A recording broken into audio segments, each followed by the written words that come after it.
आए चलते हैं अपने नेक्स्ट क्वेश्चन 1.3 की तरफ। Pick out the base units in the following. आपके पास ये कुछ यूनिट्स गिवन है, आपने इनमें से बेस यूनिट्स को फाइंड करना है, ठीक है।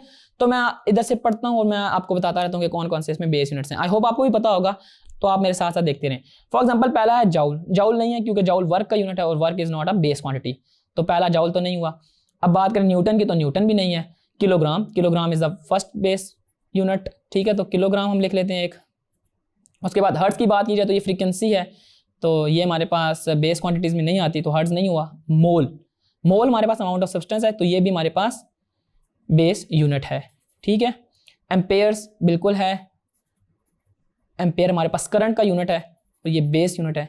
मीटर्स लेंथ का यूनिट है, तो ये भी हमारे पास बेस यूनिट है।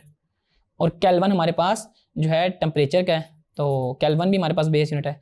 कूलम की बात की जाए तो ये हमारे पास बेस यूनिट नहीं है, और वॉट भी इसी तरह नहीं है। तो ये हमारे पास बेस यूनिट्स थे जो हमने इस क्वेश्चन में देखने थे। तो आपके पास अगर पेपर में इसका क्वेश्चन है तो आपने इसको ऐसे ही एक्सप्लेन कर देना है।